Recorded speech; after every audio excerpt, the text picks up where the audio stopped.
Jumbo, welcome. Welcome. You're listening to Operation. We had a moment here. You're listening to Black Power Media Station, Reloaded, and this program is Operation Power, a voice for Black radical change and Black radical power and revolutionary change.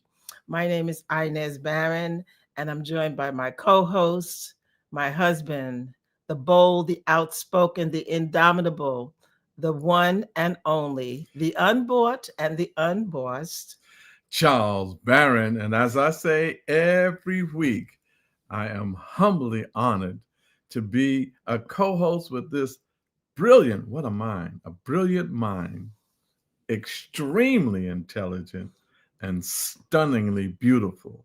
My wife of 42 years, November 13th, will be 43 years, and I better behave myself so I can make it to 44 or to this 43rd. So we're just honored to be with y'all. Thank you so much. We're pleased that you're joining us. We're excited to be a part of this family, bringing you cutting edge thought, ideas about our people and how we're going to move forward. And we believe that as we come together and as we gather, we invoke the spirit of our ancestors. We ask them to be here with us. We ask them to give us guidance and knowledge and wisdom. And we acknowledge that we stand on their shoulders. And we acknowledge that they have made countless sacrifices, many of which we will never know, and perhaps not even know their names. But we acknowledge that they brought us this far and have passed the torch to us. And it's our responsibility to move forward with that. So in our tradition, we do have a libation where we invoke their spirit and ask for their guidance. And we're going to ask our engineer, Kiru Chikiru, if he would do that for us now. For African people, nothing important happens without a libation. And so for this very important presentation, we begin by the pouring of libation. We pour libation first to our first ancestor, to that hidden one who, though hidden, manifests in all things as all things. That God-goddess idea in the universe by any and all names. To our first ancestor, we pour libation, Ashe. We pour libation too to our ancestors because they were the first people on this planet, mothers and fathers of all mankind, flashpoint of the human family. To those ancestors, we pour libation, Ashe. Pour libation too to our ancestors because they were the ones who first gave birth to the idea of civilization, knew we would need a form of governance. And they nurtured that idea along the Nile until it reached its zenith in Kemet. There they built these gigantic monuments as evidence of that great civilization. And they carved instructions on the walls of temples and tombs for us, so we would never forget. To those ancestors, we pour libation, Ashe. Pour libation too to our ancestors because over time they put together all the tenets of civilization and they took those ideas and left the continent. They were the people of the first Exodus. They left Africa and went all over the world and peopled the world. To those ancestors, we pour libation, Ashe. We pour libation too to our ancestors because they did not sit on their laurels. They continued to improve, continued to evolve. And at each point of evolution, they again would leave the continent and settle and resettle the planet. They met themselves coming and going. To those ancestors, we pour libation, Ashe. Pour libation too to those ancestors because over time, they found themselves the object of a forced exodus when they were kidnapped, shackled, cargoed, shipped out of Africa and enslaved in diasporas around the world. To those ancestors, we pour libation, Ashe. Pour libation too to the ancestors left at home, the very young, the aged, the infirm, left to reinvent themselves, depleted of us, human resources. But they were enjoined by us in the diasporas, both objects of a global myopia that ruptured the soul of a people as it ravaged a continent. To those ancestors, we pour libation, Ashe.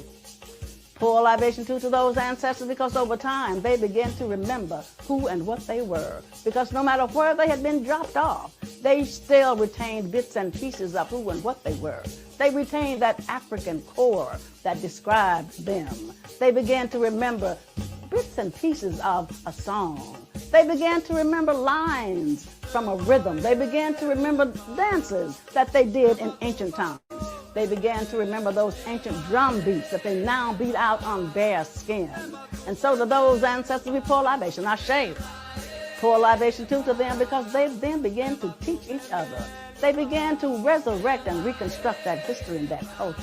They became the new Africans wherever they were.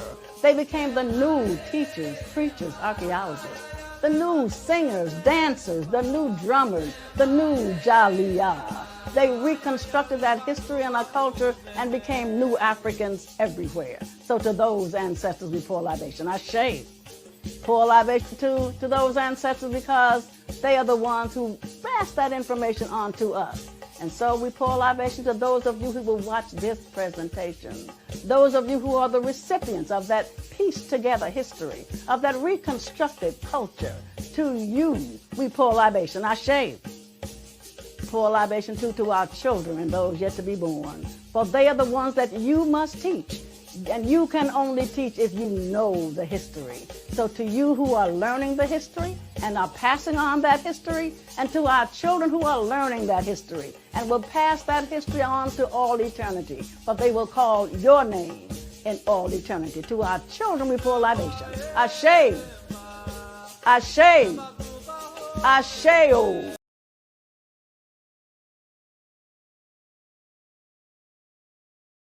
Acknowledge our ancestors and give them space as we move forward in our program. Yes.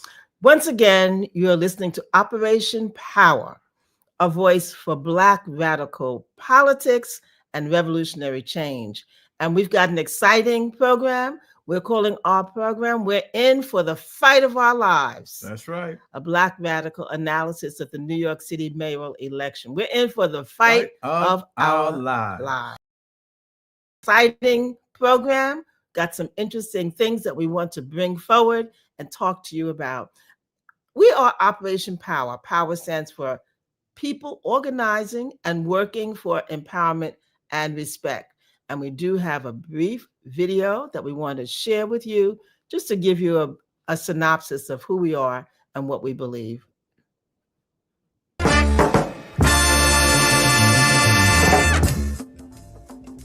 Operation Power stands for people organizing and working for empowerment and respect. Operation Power is a grassroots social justice organization founded by local community stakeholders, which includes activists, organizers, and leaders who understand that the system as it is currently structured is destroying us and our communities. The system, the capitalist system, one that promotes human greed over human need, one that promotes profit over people, needs to be dismantled. These local community organizers recognize capitalism needs to be destroyed and replaced with socialism. Operation Power was founded in 1997 with the understanding that uprooting capitalism needs to begin locally. Operation Power understood that our communities are the perfect vehicle to dismantle this parasitic capitalist system brick by brick, and the economic, political, and cultural institutions and other systems in place in our local community infrastructure. Well, thank you so much. Well, here we are, 2 days away from having elected a new mayor who will take office on January the 1st, 2026, and his name is Zoran Mamdani, a name that many people did not know a year ago. A person who started out with 1% is now the mayor-elect, moving into that. We're going to begin to talk about that, but we do want to remind you that there's some interesting reading that we would recommend that you do, talking about some of the ideology and some of the events that have taken place. And there are 5 books in particular that we want to bring to your attention. The first one is called Speaking Truth to Power, and it is written by none other than my husband, Charles Barron, and it is a compilation of articles and essays that he has written over the years, over the decades. The second one is by Malika Jabali, and it is called It's Not You, It's Capitalism, Why It's Time to Break Up and How to Move On. It's both a primer and an in-depth analysis is very quick reading, very light reading, and we recommend that. The third is a novel written by Kevin Barron, and the title is Black Rising. It's a page turner. Yes, it Once you is. start it, you won't put it down That's until you right. finish. So don't have anything important the next day that you don't want to be missing. The Mhm. second in the trilogy is Black Rising, Home and Abroad. Again, a novel written by Kevin Barron. And the third one is The Threat, the third in the trilogy. So we do recommend all of these books. You can get them online at Mhm. Barnes and Noble. Interesting reading. So we recommend those books. Now, to our topic. Here we are. We're in for the fight of our lives. An analysis of the election. Charles? Seize the time. This is one of the greatest times to be alive. And as we say every week, the electoral process is not a process that's going to liberate us, particularly not since the colonial capitalist system, the white power structure, set this electoral process up not for our liberation, but for their maintenance of this exploitative colonial capitalist system. Colonialism is what is the biggest problem in our communities. Our communities are domestic colonies, as Dr. King called them, as Kwame Ture, formerly Stokely Carmichael, called them. Malcolm X called them. We live in domestic colonies under a colonial capitalist system. And this two-party system, we call them the duopolies. The two-party system, Republicans and Democrats, is designed for them to maintain control and dominance, particularly over the African community, the Black community, but over all communities in the United States of America, and to perpetuate global capitalism through imperialist wars, through genocide, through murder, through rape, through robbery of the resources of Africa and its people. So we had a historic election.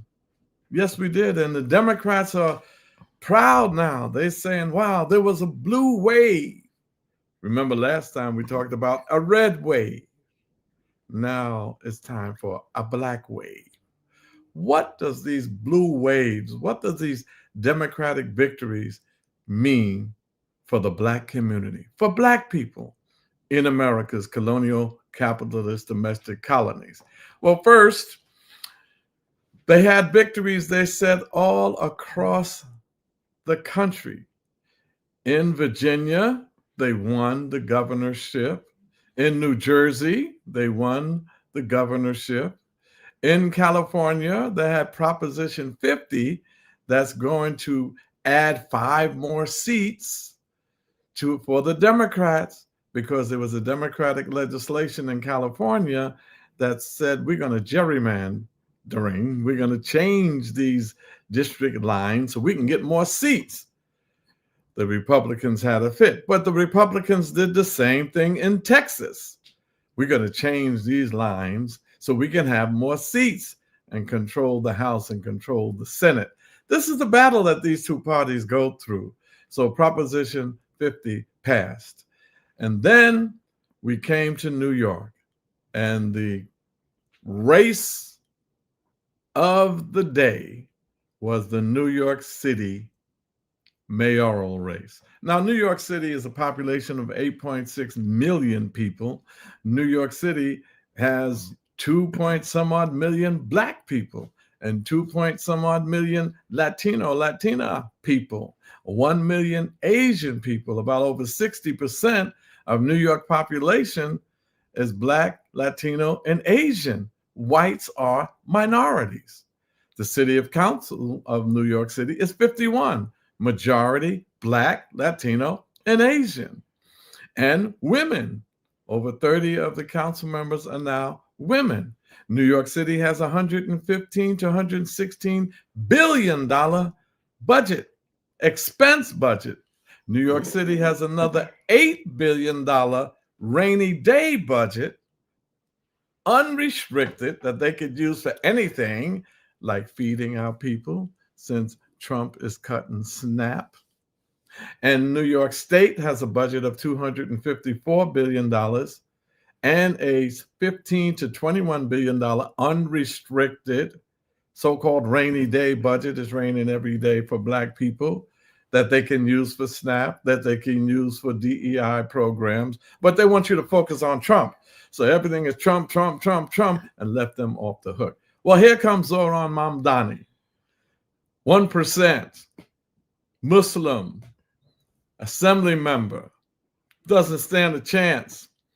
People are talking about other folk, Eric Adams, they're talking about Andrew Cuomo, everybody but Mamdani.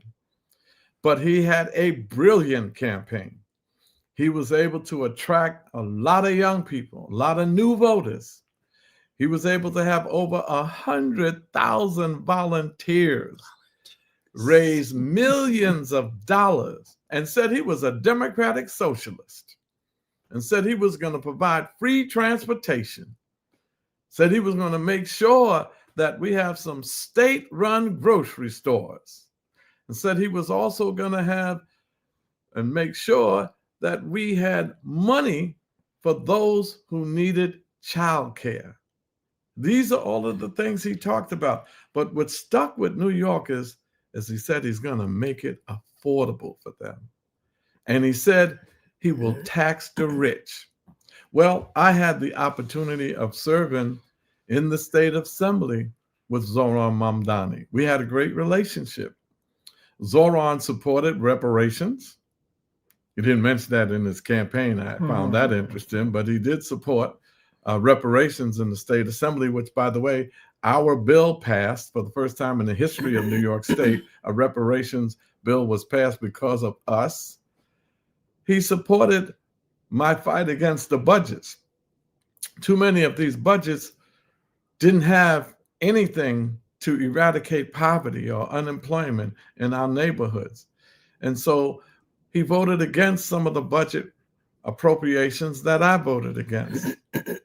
He definitely voted for taxing the rich. We had a $20-30 billion revenue package taxing those wealthy folk, and it wouldn't have hurt them at all. 1 to 5 to 2 to 3%, and we would have gotten $30 billion. But because Carl Hastie, head of the state assembly, a Black man in New York, Andrea Stewart Cousins, a Black woman heading up the Senate, and Andrew Cuomo was the governor at that time, well, we couldn't get more than $2 to $3 billion out of them to tax the rich, but they did cut services.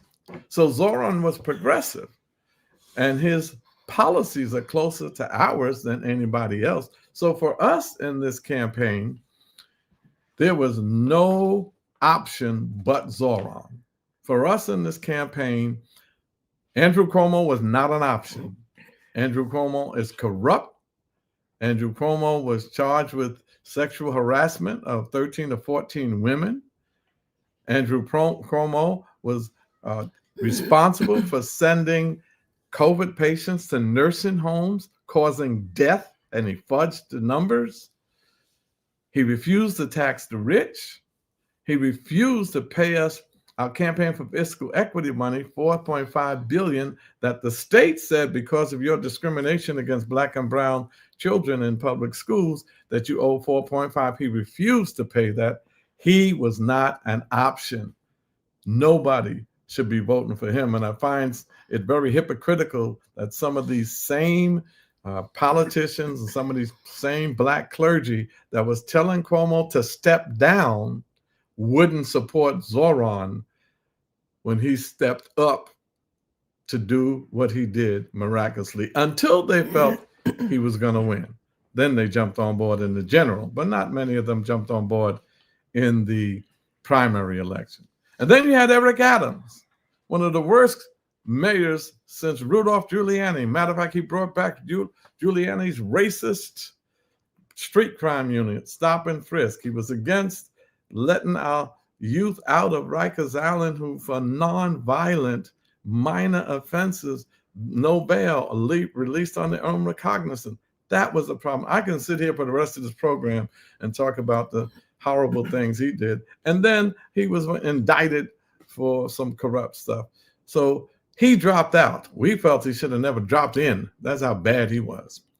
So it was only Zoran, and I'm not even going to mention the man that wears the red hat all the time because he was totally irrelevant. But Zoran was it. So we initially went out there, so we got to support Zoran. But then step by step, he started playing politics. He started to continue to be engaged in vulgar pragmatism over political principles, over political progressiveness. What did he do? He decided that, well, I'm going to keep as the police commissioner Jessica Tisch. Jessica Tisch, first of all, she's incompetent as a police commissioner. Most of the people internally in the police department don't want her there. She was put there by Eric Adams because Eric Adams knows that the Tisch family, they're billionaires, and he needed their funding. So we knew for sure that Zoran would get rid of her. Nope. Zoran says he's going to keep Tisch. And Tisch, by the way, is the family, the oligarchy that Bernie Sanders and AOC is running around the country talking about. They having massive rallies against the oligarchy, and their boy, the guy in New York, is supporting Tisch, the oligarchy family, for whatever reason. So what does this mean for Black people? We keep saying, so maybe, we can get him to support a Black agenda. Nope, he wouldn't meet us around a Black agenda. And what he decided to do was meet with some of the more moderate establishment Blacks like Hakeem Jeffries and Tish James. So he's running around with these Black misleadership class in the Democratic Party, but refuses to meet with Black radicals and hear what we have to say about a Black agenda. So Zoran, he decided to have an interview with the Ramoses. Those are conservative Latino radio podcast hosts, the father and daughter Ramos. He meets with them. They're pushing him on Cuba and Venezuela. They're saying to him that, aren't they dictatorships? So he tried to hedge it, how politicians do. He doesn't want to say they're dictators. So he said, yeah, they have repressive regimes, and they don't have free and fair elections, and they violate the free press. But he didn't call them dictators. So after the interview, a day or two later, they called up, the conservative broadcast called up his campaign, and his campaign wound up releasing a letter saying, we want to make it clear that he thinks Maduro, the president of Venezuela, is a dictator. That he thinks Chanel, the president of Cuba, is a dictator. So he decided that all these folk were dictators. So this is the victory that people are celebrating. And we have to organize to hold him accountable. I wanted to have a balanced presentation of the positive things that could happen under Zoran, but I wanted to caution us to be vigilant and intelligent and not be bamboozled. We shouldn't let them, as Malcolm say, you've been took, you've been had, you've been bamboozled. So while people celebrate, we got to organize. So now I want to go over some of the phenomenal stuff. He made a powerful speech. His victory speech was powerful. Didn't mention us too much other than Black women being fired by Trump. But his speech was powerful. His campaigning was phenomenal. He's extremely intelligent and sharp, and he stood his ground on certain issues. Aside from all the stuff I said, he did stand his ground on issues. This is a person who got elected that was against the state of Israel's genocide, said he would arrest Benjamin Netanyahu if he came to New York. I want to give credit where credit is due. So let's go over some of the things that occurred during the campaign. Let's go over some of the facts and stats on the mayoral election results. Okay, Ru? Now here, Inez, you want to take that? Okay, so you can look and you can see that he got more than 50% of the vote on the general election, 50.4%. And that looks great. When you look at Andrew Cuomo, he has 41.6%. Curtis Lewa, 7.1%, and the other candidate on there, less than 1% or just about 1%. His name was there. Eric Adams' name was on the ballot, but he had dropped out. At a very strategic time, he dropped out. And when we look at that, you're glad to see. Stay there. Thank you. You're glad to see that it's 50%. That gives you a majority, a clear majority. However, in a Democratic town such as New York City, you would expect that the Democrat would get exceedingly more than an independent. But what happens in New York, the duopoly is guaranteed ballot status. So you have the Democrats, and Doran's name was listed first. Then you have the Republican, that was Curtis Lewa. Then you have the independents and the others, the parties that they form to get onto the ballot when they submit their petitions. So it's interesting. Looks like 50% might be something notable, but what I need to let everybody know, that giving credit where credit is due. 2 million people came out to vote.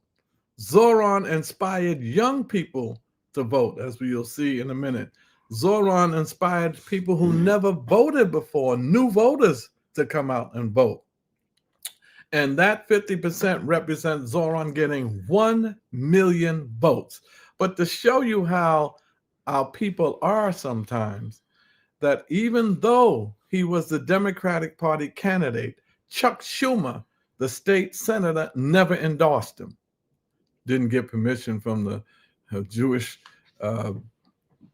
PAC called AIPAC. Hakeem Jeffries waited to the very last minute to endorse him. And matter of fact, Hakeem Jeffries was on CNN talking about the great blue wave and all of the great things that happened. So the reporter asked him, how you feel? You got to feel great. You got the governor's races, you got Prop 50, you got Zara. He said, yes, boy, did we have a great victory. The governor in the 2 states, and we have Prop 15. The Democrats are on the move. Didn't even mention Zoran. And then when it went back to the interviewer, she said, well, what about Zoran? Oh, yeah. I congratulate him on a very great race. Isn't he now the face of the Democrat? No, he isn't, said Jeffries real quick. He is not the face of the party. So that's what happened in those results. Next. The next result, we're going to look at the ethnic breakdown. Mamdani's the blue, of course. Cuomo's the gray, and Republican Sliwa is the red. And as you can see, 45% voted for Mamdani. 45 rather. And that's just about split right down the middle. And the blacks, which make up 18% of the population, 55 for Mamdani and 40 for Cuomo. Moving down to Hispanic and Latino, 49% of them voted for Mamdani as opposed to 42 for Cuomo. Asian, 61, Cuomo 31. And in the other category, 51% voted for Mamdani and 39% for Cuomo. Interesting breakout here. And we're going to say anything about it? Yes, just that this is interesting because in the Democratic primary, Zoran Mamdani only got 22% of the black vote. And Zoran Mamdani and Cuomo got 44% of the black vote. Zoran went to work. He went into black churches. He hooked up with the black misleadership class. The incumbent blacks in the Democratic Party got most of them on board. He got a lot of the black-led unions. So he did his work. He hit the ground. His team hit the ground.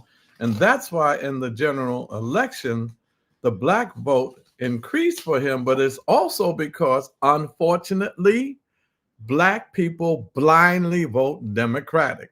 As Inez said in the opening, black people blindly vote Democratic. And this is why his numbers went up, mainly not because he had any message of affordability and all of that, but because they blindly vote Democratic. In our district, which usually goes to the Cuomo types, to the tune of 70, 80%, our folk voted for Mamdani.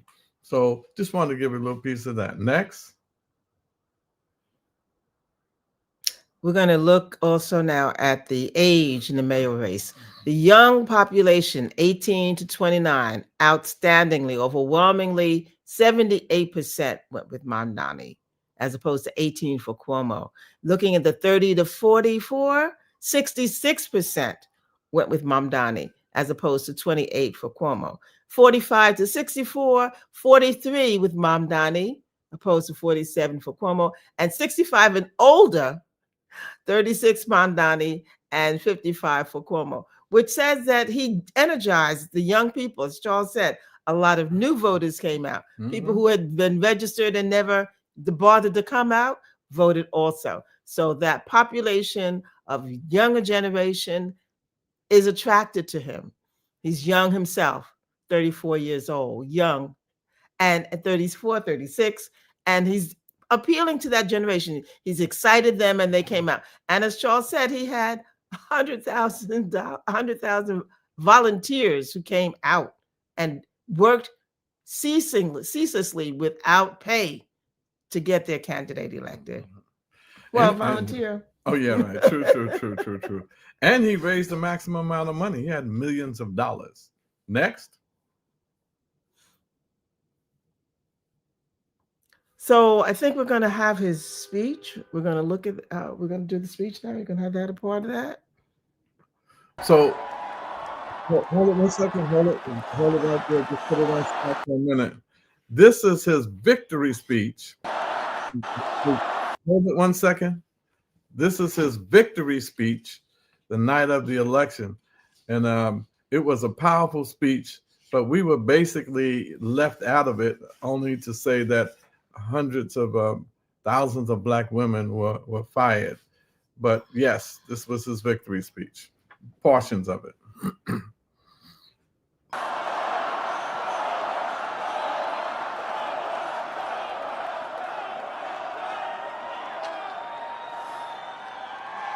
Thank you, my friends.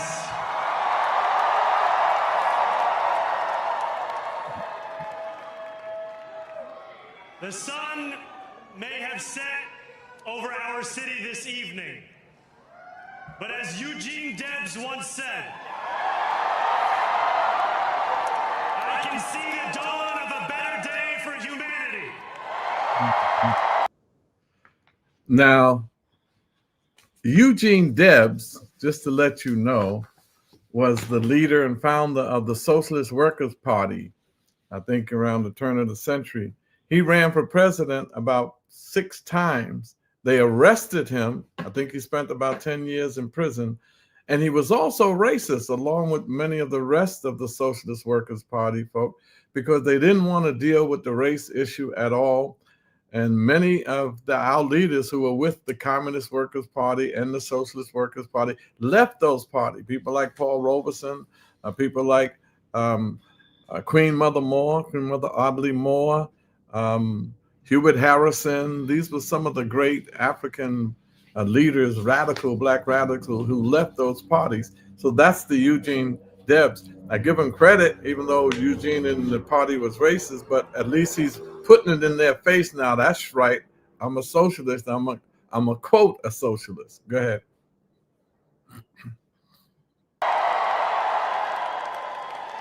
For as long as we can remember, the working people of New York have been told by the wealthy and the well-connected that power does not belong in their hands.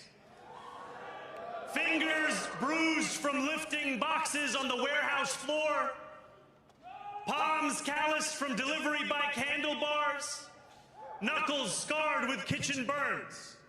These are not hands that have been allowed to hold power. And yet, over the last 12 months, you have dared to reach for something greater.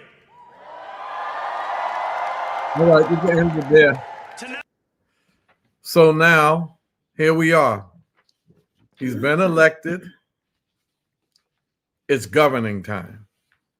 It's our time now to say, how do Black people, how are we going to fare in all of this? How are we going to hold him accountable. He said some promising things, but all campaign rhetoric doesn't turn into government reality, governing reality.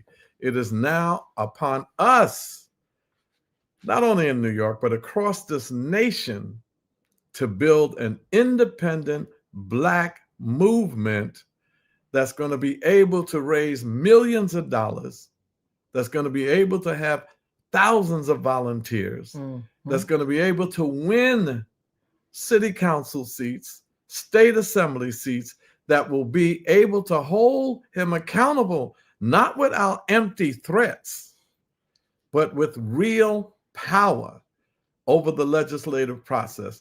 And that's why we started this group here in New York.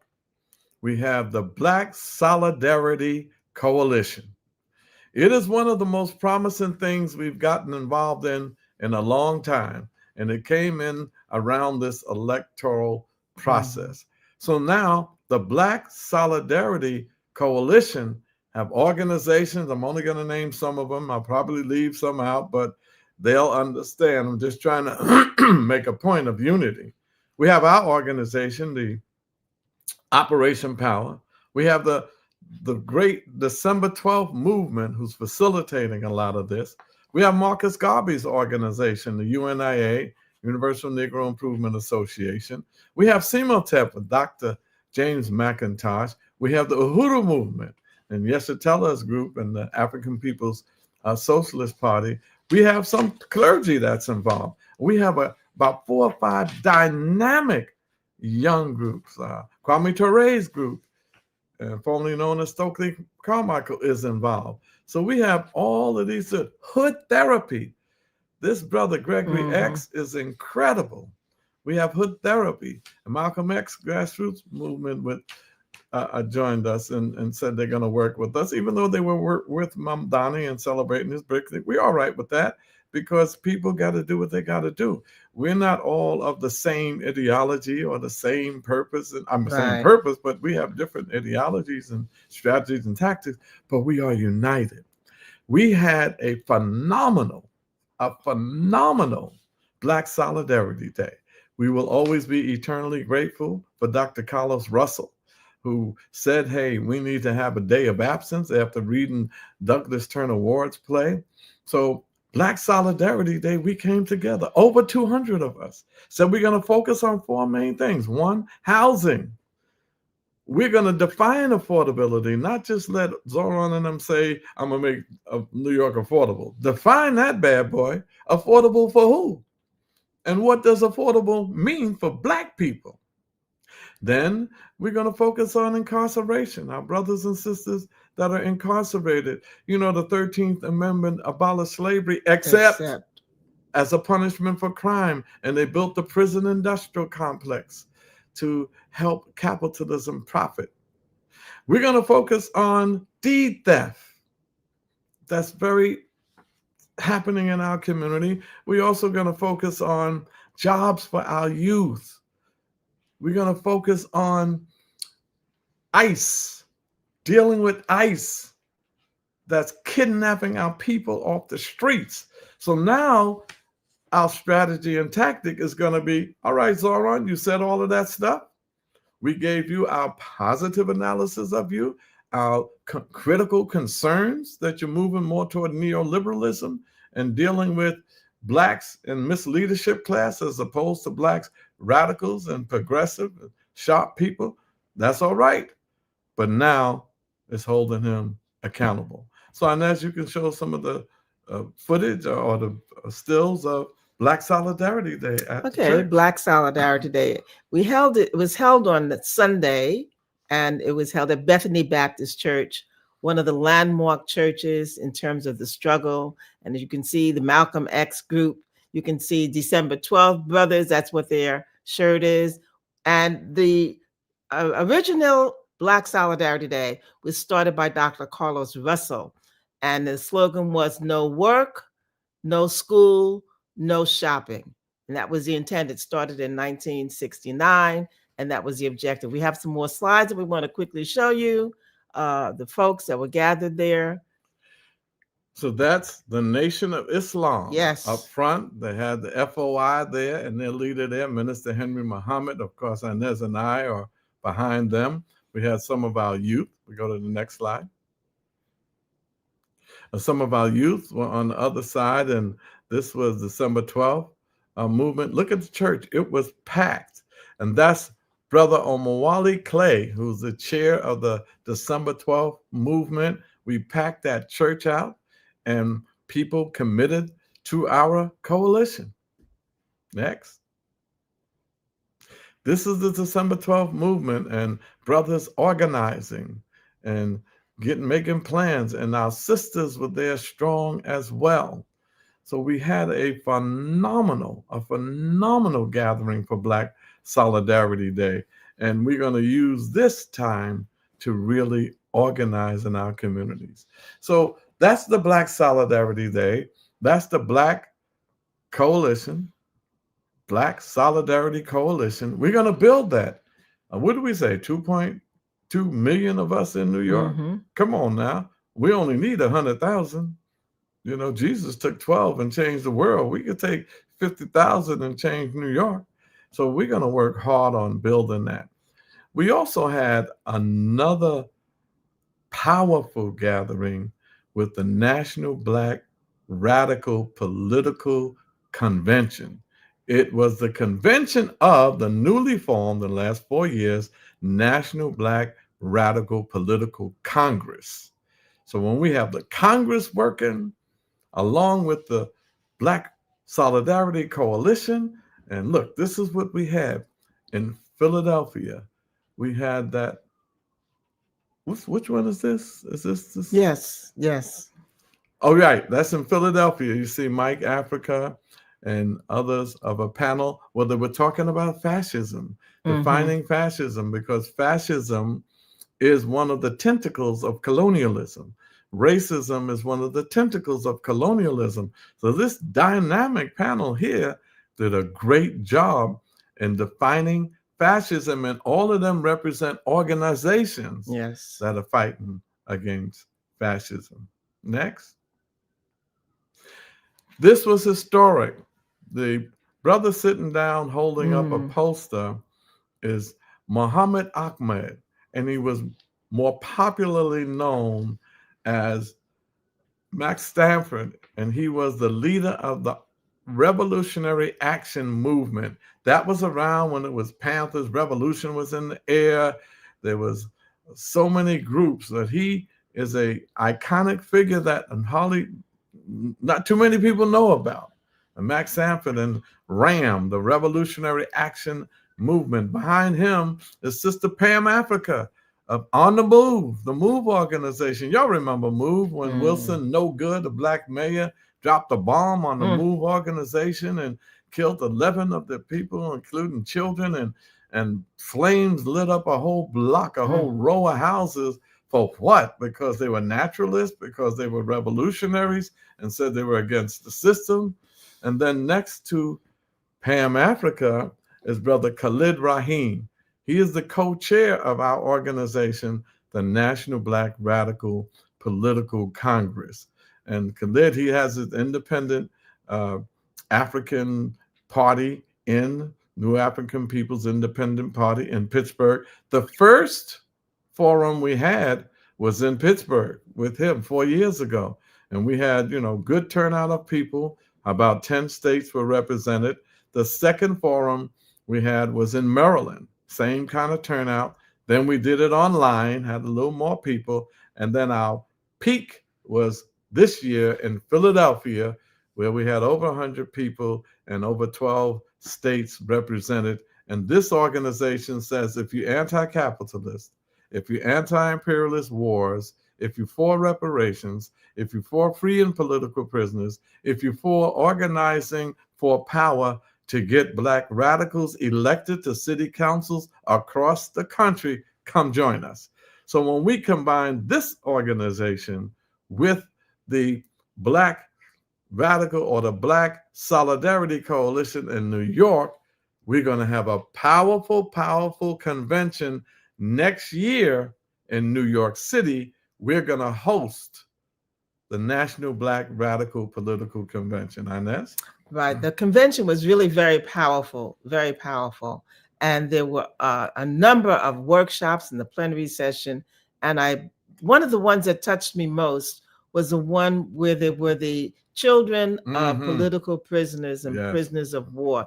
They're adults now, but their presentations and the stories that they shared with us about the impact of what their fathers' lives had been was very impactful. And it humanized that struggle. It made us realize that, yes, we read about the people, we hear about the families, but when you hear it directly from them, it's much more impactful in that regard.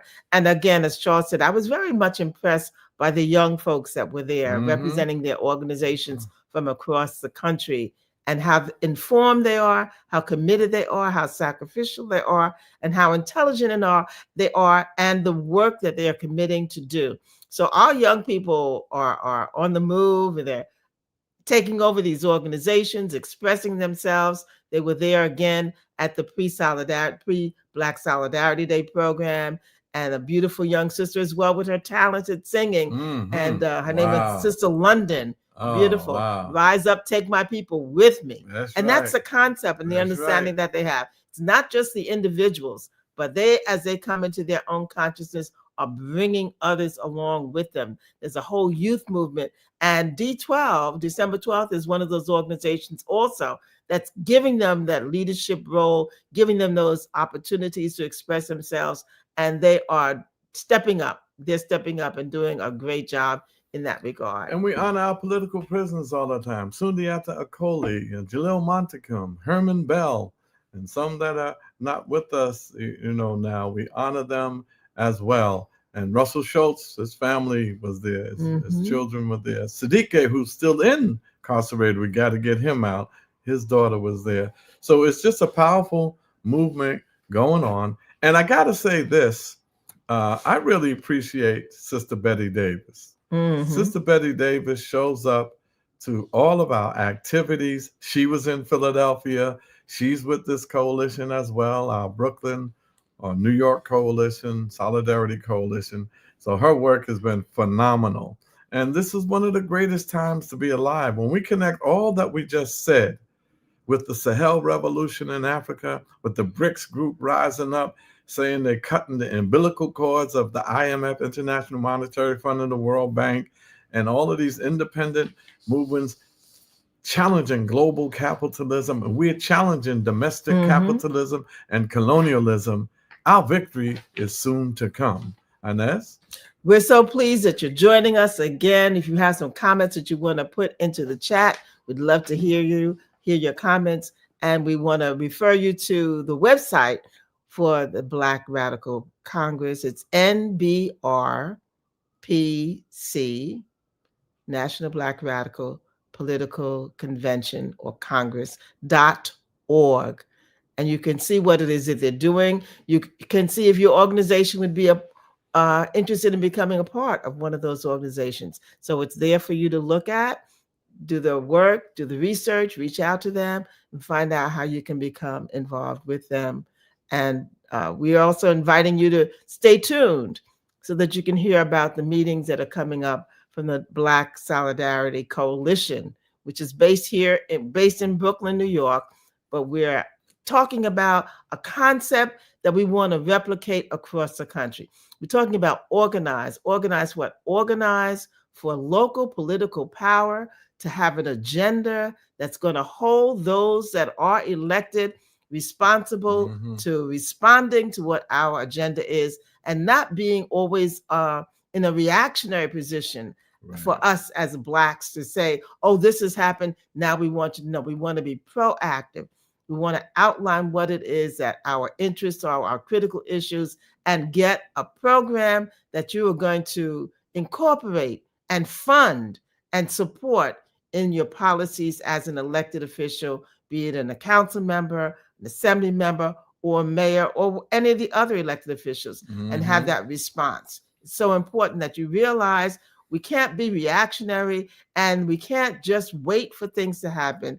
And we also can't go to sleep. We can't be lulled to That's sleep right. because now here's someone who has said that they're going to challenge the establishment, who has said that they don't want the oligarchy to have that influence over that. But we have to wait and see. No, we're going to make sure that as those policies are being formed, that they are aware of what it is that we believe and what our issues are. And we want you to tune in tomorrow on WBAI.org, WBAI.org from 5 to 6 tomorrow, where we have our radio program called Speaking Truth to Power.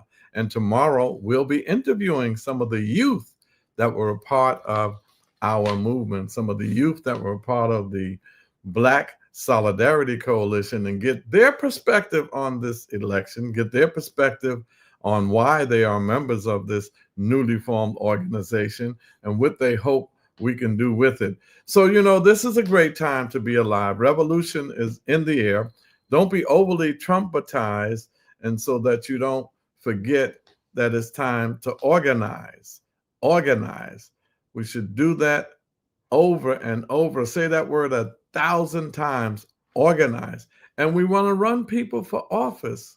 You see, authentic, Black, conscious, committed revolutionaries, radicals for political office to get a taste of power. We did it in 1973 when they had Bobby Seale running for mayor in Oakland. Elaine Brown ran for city council in Oakland.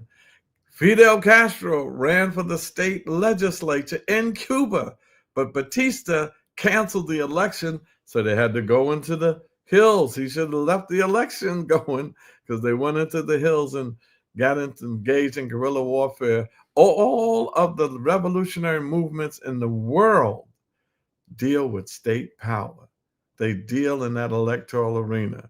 From Kwame Nkrumah to Patrice Lumumba, Sekou Touré, to Julius Nyerere, to the Sandinistas, they deal. Hamas got into the electoral arena and they won in free and fair elections. So we say we should do the same thing here, except let's get rid of the sellout, neo-colonial, sycophant. You know how we say sycophants are those who suck up to people in power, brown-nosed people in power, kiss parts of the anatomy of people in power they ought not be kissing, they should be kicking for their personal gain, not our collective liberation. So we're going to close our show now. We want you to tune in every week. Tell people that they got to tune in to Black Power Media Reloaded, and make sure that you tune in to our Thursday program every Thursday, 7 to 8 for Operation Power Time. Inez, you have any closing remarks? Just want to say we're so pleased to be a part of the Black Power Media Reloaded family, and looking out to what it is that we can encourage you to do. Get your own local organizations going, join organizations that exist. And as we talk about run people for office, as Charles has said, authentic people of integrity. And that's something also that was brought up at the convention. Oh, yes. That integrity. As we talk about moving forward, we need to incorporate specifically the concept of integrity. The requirement of having people who have a spine, who are not going to bend and bow and break, who are not going to get co-opted and move into the so-called pragmatic, oh, well, this is the best we can do. So it's important that as we talk about selecting people, running people for office, that they have a record that they can stand on, people can vouch for them, that they have a history that's unblemished in terms of the work that they've done and the battles that they have fought and the commitment that they have exhibited, so that that integrity is an important part moving forward. And just remember, don't start running to us talking about, I want to run, I'm a radical, because we are veterans. We're going to put you through a process, and we want to make sure that we have the right people in this right time for revolution, for radical systemic change. And we want you to remember this too. Always remember Assata Shakur. We got to make sure that we honor her. She made her transition recently. We bring her up often because she means so much to our movement. And in addition to that, just remember this, that power has the ability to get things for us, but it also has the ability to corrupt. You can't trust just anyone with power. And we talked about that throughout our history. They start off right and saying the right things at the right time till they get in that seat of power. And then they act like they don't even know us. So let's move forward in a positive way. Doron's victory, at least he did rock the establishment of the Democratic Party. They don't know what to do now. There's a lot of implosion going on in both parties. Some of the Republicans are mad at Trump, and some of the Democrats don't know what to do with Zoran. So as they implode, let us explode with a new politic, a new political organizing. That's it for us. We say, as we say every week, come back next week for a powerful conversation on Operation Power. And we say the truth shall set you free, and power is the great equalizer. Black power.